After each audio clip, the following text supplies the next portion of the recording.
Break series. I'm your host, David Harrison.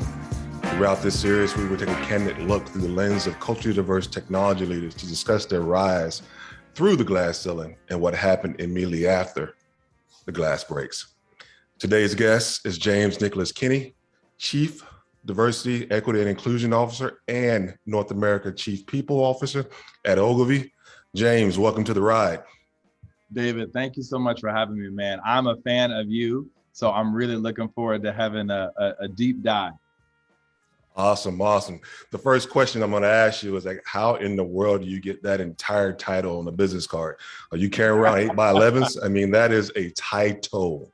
It's so funny. I just changed my LinkedIn to make it simpler because it is super long. I know when the press release came out, my mom said, "Wait, what do you do?" So it is a very long title, but I think it means a lot of things. And I've been really fortunate that Ogilvy, Bottle Rocket, and the entire community has really allowed me an opportunity to really redefine what was defined as a very long title. Absolutely. All right, well, let's take the audience on a journey, right? So this journey will give perspective about you. And when you first recognized the glass ceiling, or did you ever recognize the glass ceiling existed? So James, can you just take us back to a kid? Where did you grow up, man? What was life like for James running around the streets and playing hide and go seek with friends? Yeah, so I was born in Denison, Texas, which is a small town up on I-75. For those of you who are familiar with the Dallas-Fort Worth area, it's the Texhoma region, which is the border of Oklahoma and Texas. Pretty unique culturally in that you had freed slaves from Texas, which is what the world knows now as Juneteenth. And then you had our native population that came over from the Trail of Tears. So Oklahoma, early days, I'm talking about 1700s, 1800s, was really this promised land. So to speak. And there was a mixing of Black and Native cultures. So my grandmother is mixed, and a lot of my whole family is mixed, Black, white, and Native American. But anyway, so born in Denison, Texas. And, my parents were very hardworking people. I wasn't there. Well, I was there, but I was so young that I don't remember it per se. But I was told stories at an early age of my dad having a full-time job with the railroad and having a landscaping business on the side. And my mom also having a job. And I remember her being a lab tech at Folgers Coffee in Sherman, Texas. Nice. So it was really cool to see two parents that had jobs with major corporations, and they were very entrepreneurial in their pursuits. And their entire lives, they've toggled between entrepreneurship and big business. But I will say, David, and for a lot of our listeners, regardless of your background, Denison was a town with a railroad track. And if you were born on a certain side of the railroad track, the opportunities were different. What we now know as redlining and discriminatory practices on real estate and just the way that America's infrastructure was set up. If you were Black, or if you were poor and white, or identified as anything different, let's just say the path was different. So my ability to get out of there really came from my stepdad after my parents got divorced, who got a job at NASA in Cleveland, Ohio. And that changed my whole life. So the first time that I broke a glass ceiling that I didn't know was there was getting out of Texas and getting to Lakewood, Ohio. Because growing up in Lakewood, Ohio, I became the Fresh Prince, so to speak. My classmates were Jewish. My classmates were Muslim. My classmates were Black from Africa who spoke French. So I really talk about this in my diversity course, actually, that the first time that I recognized that diversity was a thing, it was because I was around students that were so different than the typical Black, white American lexicon that most of us know. That's very interesting. And the train track is I think a lot of us can attest to that. I grew up in a small southern town, and CSX was the biggest train line, and we had a depot and where I grew up in Columbus, and the same thing, right? There was a line that, on this side of the train tracks, this is all you see and all you knew. And so I think our audience will definitely relate to that, and get an understanding of the lines, the invisible lines that were drawn that we all knew were there. But we were at the time wasn't brave enough or strong enough in our commitment to go beyond and above that. So it's interesting that your first ceiling that you broke was moving, and giving you a broader view of the world. When I was a kid growing up, I always knew the world had to be bigger than what I saw. I just didn't know what it was because, we didn't have internet as a kid. I had 3 stations growing up, so it was all local news. So I had no idea what the world was like outside of a 3-mile radius. So when you got to that new exposure, like who were some people you started to look up to? Who were like friends or individuals like, I want to model myself after them? David, you're so right with the train tracks or the highway or the mountains or whatever that it is that indigenous cultures have always had to overcome. But I think the first people was my classmates' parents. Like one of my best friends growing up, this kid named Matt Byer, his dad was a lawyer and they drove a Volvo. And this is going to age me big time, but this is when like original Boogie Down Productions, for those of you who don't know. So the now famous DJ D Nice that became huge during the pandemic. D Nice is not new. No, he's not. D Nice was part of this crew called Boogie Down Productions, out of the Bronx in New York. But anyway, the point of bringing that up is that my friend Matt's dad, who was a lawyer, had a Volvo. And it just reminded me of, I was like, man, that's so cool that he has a Volvo. And it reminded me of like early hip hop culture, where they would take an old Volvo or an old Mercedes and make it cool. But the point is, when we talk about financial inclusion, technology inclusion, and a inclusion conversation, the fact that I could see people around me that were attorneys, that were accountants, and even my own stepdad who worked at NASA, that was massive for me to see what was possible, because they weren't bank tellers, no disrespect. They weren't people who were cashiers or mopping floors, no disrespect to that profession. But I was able to see that it was possible. So those are the people that I really admired. Yeah. And that's very, it's funny with the Volvo, and I'm gonna date myself. It was an Audi for me because that was one of the key phrases around cars and Audi 5000 G. That's it. So as a kid, I always wanted an Audi. Growing up, didn't know at the time what I know now, but if I knew then, I knew now, I would never wanted one. But it was just the culture that we grew up in. So going now, and we're gonna fast forward a little bit.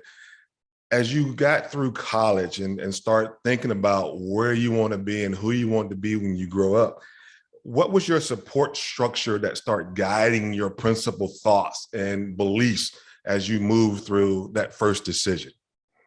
Yeah, so my mother is like, her work ethic and tenacity is unmatched. And dad, no dad, separated, non-separated, divorce or whatever, my mom always had a job or multiple jobs. And she always let me know that I was someone who could do anything. And fortunately, my teachers, going back to, again, I'm gonna keep bringing this back to my first big job title, but equity in education is so key, because I had incredible teachers. I only recall one teacher that probably shouldn't have had the job, and I would fire them with my HR hat. Ha ha ha ha. But equity in education was huge. I had some amazing teachers who allowed me to be creative, allowed me to be a speaker, allowed me to be an entertainer, allowed me to be a scientist. And that experimentation for anybody early in life is so key, that you have that ability to experiment. So I got consistent positive behavioral reinforcement throughout my educational career. And when I wound up graduating from Oklahoma State, I just had very deep relationships with professors, with colleagues.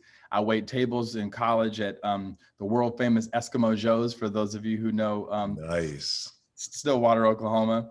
But even the GM at Eskimo Joe's giving me a job, I learned so much about how to look people in the eye, communicate, say yes, sir, no, sir, yes, please, thank you, not saying no which is an amazing thing that I learned how to do. Offer a suggestion versus telling a customer no. I mean, that training sticks with me to this day, that I had that infrastructural system that allowed me to grow and develop.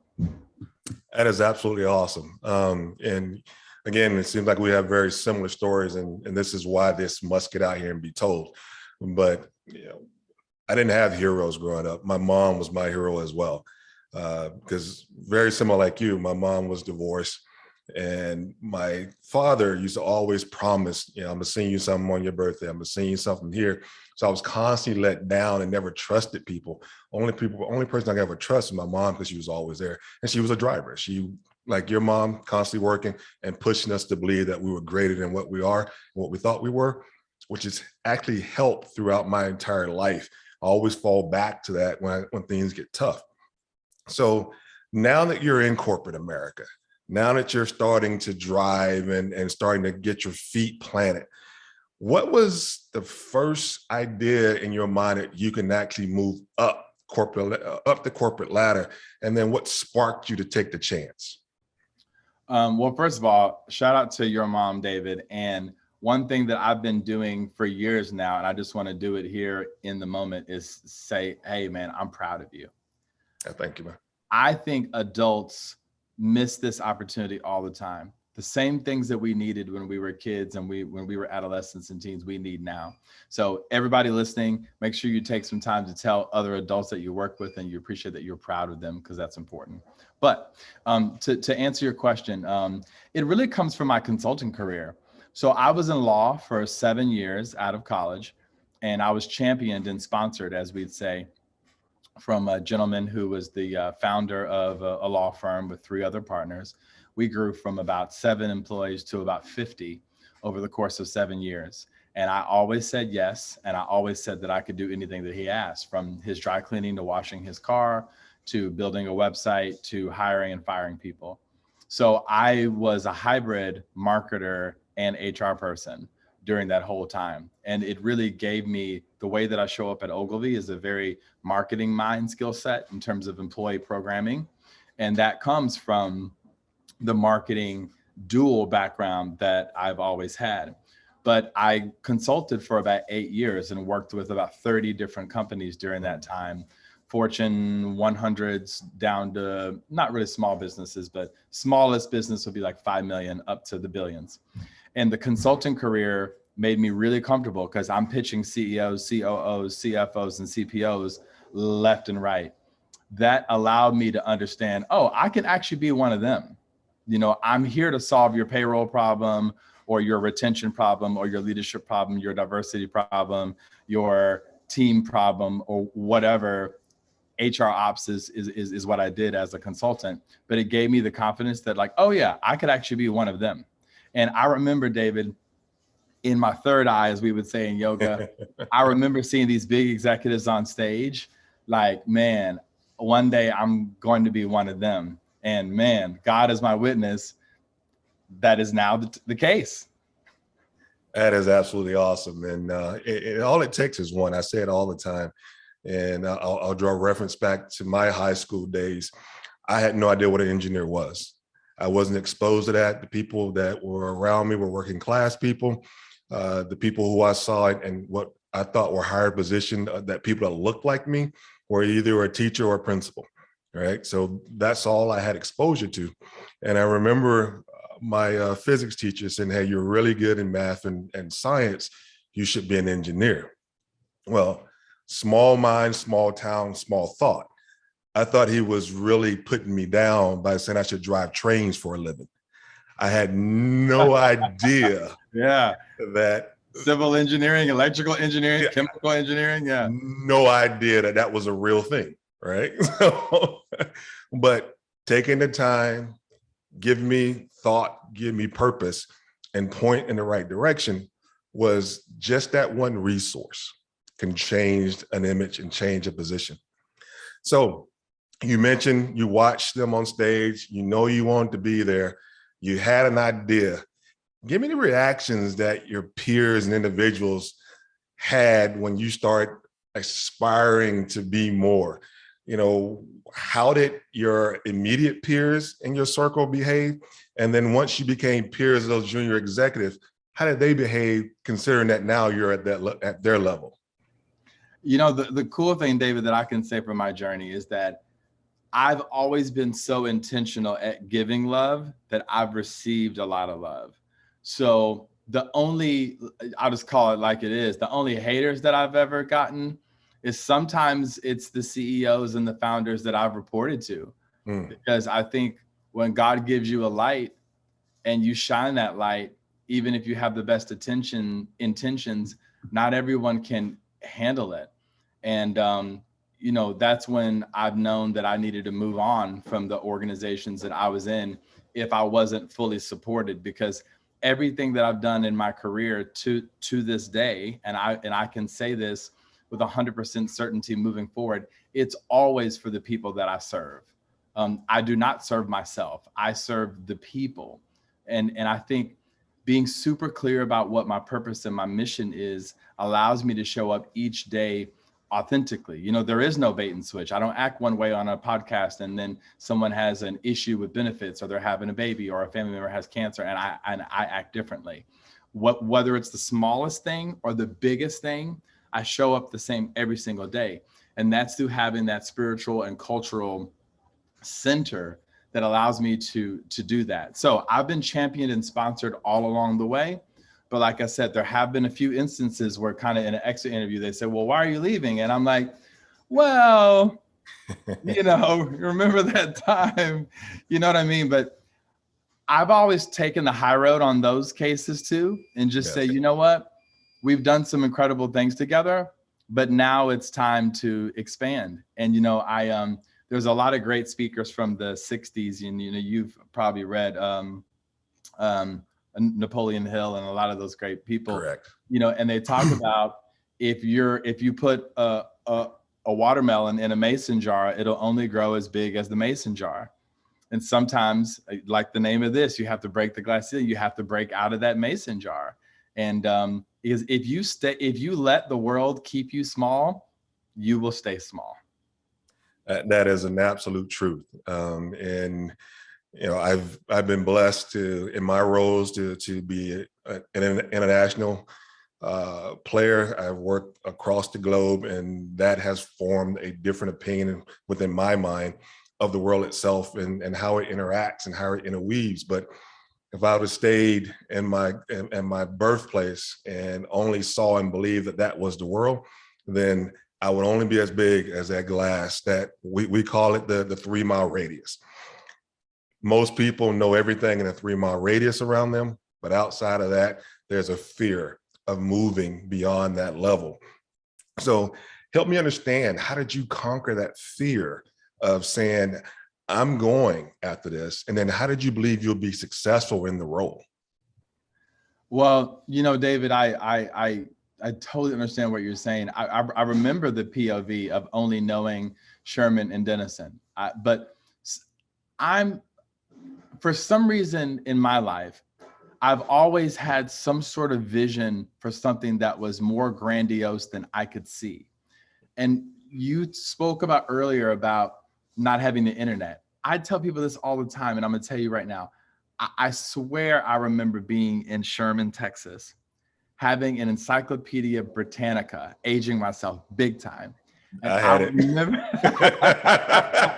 And I remember, sorry, Gen Z, and even early millennials, you don't know what we're talking about. Yep. You know what we're talking about. There were books with pictures in them. Let's just say that. You could look up a giraffe and see a picture of a giraffe, right? It was Google before there was Google. But I remember in my mind having visions of London and New York. And literally that's what occurred in my life. That's why when I say spiritual center, I'm not talking about religious. I'm just saying like a person's mindset. So I had these visions of New York and London. So I always had that big vision. Someday I would like to be in the Senate, or maybe even something larger, to continue living my purpose. But I've always had it. I think I retreat more often. Like I get hyped, like, okay, I'm running for Senate next year. And then I go like, oh man, that's such a big shift. So I've toggled with my confidence, to be super vulnerable about it. But I've never had fear. But I do toggle, but I've never had fear. Yeah, that's a good point. Maybe confidence is probably a better word to use than fear, because fear doesn't exist, right? Fear is something we create. Danger exists. Fear is something we create mentally to put up roadblocks because we don't understand where we're going. So we try to live in a future state, which causes fear. So yeah. When you got in the road, did you ever wonder, what if I didn't succeed? Did you believe it would damage or set back anyone coming behind you trying to break that ceiling? I'm going to sound like such a jerk, but no. Yeah. Like zero, I have zero imposter syndrome. I'm being completely honest with you. And I have to just thank my mom for that, and other people that have been my mentors. Like the founder of the law firm, he instilled in me, I'm talking about a guy with thousands of acres, multiple companies, oil and gas investments. So that kind of belief gives you the wind. And that's why sponsorship is so key. And that's why I accept calls all the time from anyone and everyone who wants to talk about growth. And I was just with one of our former interns, and I looked at the intern and I said, you're special, right? And they said, what? I said, yes, you are special. I was like, stop trying to solve the problem and overwork it in your head. Just boss up, own it, and take a gig. Because, that's such a high pressure point in life. Oh, well, I'm interviewing with so-and-so, I'm interviewing with so-and-so, and I did this, and I said, stop all that. Just own who you are, show up whole and present, and do your thing. That's it. So, fortunately, I've never had imposter syndrome. But what I have had, and I talk about this openly, I have had anxiety, I have had depression, and I have burnt out. So what I toggle between, David, is like performing at a super high level, but then being like Icarus and getting a little too close to the flame, and then burning out. So I have to balance my ambition with my health. That's been my personal struggle. And that's really good. And that's one thing, we as Black men really have to deal with is the mental stress and the baggage that we bring forth as well. So going back to some of that, let's walk back a couple steps to how did your family embrace the changes that you were doing? You were leaving a job that they like, you already have a great job. Why are you leaving? How did your family embrace that? Right? David, as you know, they don't. First of all, parents don't, as Will Smith said, parents just don't understand. I think I'm aging myself again. But parents in general don't understand. And I think when you're Black, any success, you just become a manager and you've already broken all the records. Like less known doing global business like you have, or like I'm doing. So I think a lot of people don't understand. That's why I believe that your compass has to be about uplifting others. I do this super quietly. I don't talk about it. Like if I'm on I clearly right now I'm on a podcast, so I don't name drop. But I will tell you, I've probably sponsored 50 Black women, 25 white men, and I don't really classify people like that, but just for the record, I guess, of the stats. Probably another 100 Black men, 25 Latinx professionals. I mean, I put people in jobs. I don't talk about it, but I sponsor people behind the scenes. And that's what I think keeps me propelling, is that the further that I can go, the more people I can help. Therefore, I don't have to explain it to my mom because she doesn't get it, and she just loves me. I'm still the little son at the end of the day. But little David, little David, he working for me. Little David, he got, what I mean? So they probably still refer to us as the same. Yeah. So that's why I think it has to be about leaning in and growing others. Like I had a former employee who's South Asian, and he called me 2 weeks ago and he goes, man, hey, I just want to thank you. I got the job at Wieden and Kinney. So I did just name drop, sorry. But it was dope. And I got to celebrate him for a hot second. And I was like, bro, I'm with you. Like 3 years from now, when you get your next stuff popping, call me. Like I got you. And that brings me so much joy. It is so much fun because, you know, the guy who did it for me, that's what's so important, that you do it for others. You said a lot there, and I'm going to unpack a little bit before we move on to the next topic, but I want to go back and ask you a question, and just profoundly ask you a question. And when I broke the glass ceiling many moons ago, it was my first time seeing the cockpit, understanding how the machine works and understanding how business works holistically. What was your first opinion once you saw the cockpit of the plane? That's a really cool way to position it, David. I would say it is anxiety provoking. It reminds me of, I was at a big law firm, 300 lawyers, and that was my first little Game of Thrones, where you see how things can go left real quick. Yes. You know, pre-pandemic, you're in a conference room, there's 20 people in there, the deck is up on the screen, and it goes left real quick. So that you get smacked in the face a couple of times, or like Mike Tyson would say, everyone has a plan until you get punched in the face. Correct. So, but to me on that level, man, there's a lot of unconscious bias in the room. You know, what I mean? There always is. But at that level, it's all performance, because the stakes are super high. So I learned way back in the day when I first had gotten these rooms, you need to be ready, prepared, backup plans, A game, extra hard drive, backup computers. I mean, you cannot slip. Yeah. And I'm not saying that's right or fair, but it's real. It's real. In those rooms, it's real. It is real. And from my experience, people that look like us, talk like us, and walk like us don't get that second opportunity to fail twice. So we carry a little extra baggage when we walk in those rooms. So it was interesting to get your point of view there, because I think the audience needs to understand that when we walk into those boardrooms, when we walk into those rooms, when we're presented as a C-suite, there is unconscious bias in that room, and there is wonderment around, why is he here? And we have to overcome that ourselves and understand that, again, I'm performance driven.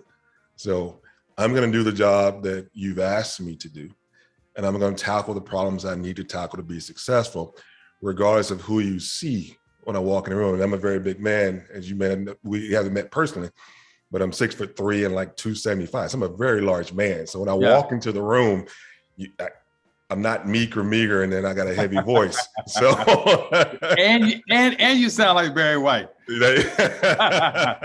No, but I would say, listen, I've taught unconscious bias for years as part of my DEI hat, and I can tell you that confirmation bias is real. And the way that confirmation bias happens is that, representation is key, because if there's 10 people in a room, just for round numbers, and I'll flip the script just for the audience to understand how real this is scientifically.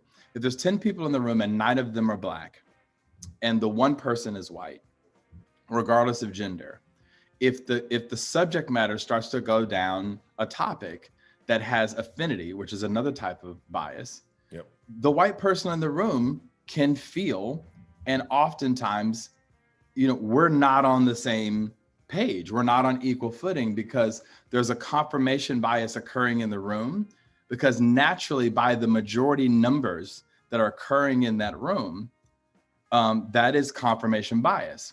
So the consciousness and awareness that gets to continue to occur is that individuals must put themselves in other shoes to be inclusive. And that's why we really start with inclusion first, inclusion and belonging, right? Before we get into the diversity conversation. So it could be the same thing. It could be 10 people in a room, 9 of them have a difference in ability. One person has all of their abilities, and they just may not understand. We can go on and on. Muslim, LGBTQIA, etc. So yes, David, on many occasions, I have been the only, and typically am, the only or one of few Black men in the room, straight Black men that are in the room. And I work to be inclusionary so that I make sure that I understand what are the confirmation biases occurring in that room. And those confirmation biases go super deep. For example, when I was in law, well, we're all lawyers and he's a consultant. That's another version of the story. Exactly. So these biases go checklist. Oh, he's only a front end person. He doesn't understand back end. Right. I mean, it goes on and on and on. So yes, it's gender. Yes, it's ability. Yes, it's race, but it's so much more. But so that's the reason why having an inclusive mindset allows for better business and better creativity, period. And that's why we must stay aware and inclusive and stay away from groupthink. Because I always try to teach people groupthink is what ran the Titanic into an iceberg. That is so true. That is so true. Well, James, first of all, thank you for being extremely candid with your responses and joining me on this ride. I was so thrilled that you decided to take the ride with me. Oh, pleasure, David. And get the train out of the station, as we say. I would like to leave my audience and you with this as well. And this is going to be kind of the tagline, if you will, for the entire series that we're doing here. They can't be what they can't see. We need to be present, we need to be accountable, and we need to spread the knowledge that we have through any medium, any platform that we have capabilities to access, because they can't be what they can't see. James, thank you so much. I appreciate you joining me. This has been awesome. I love to have you back again because I enjoy our conversation. Yeah, and I'm a David Harrison fan. Thank you so much. Well, thanks, James. Thanks, audience. Next episode, we're going to have a delightful guest. I'm not going to reveal it yet, but look forward to it. Thanks all. Thank you.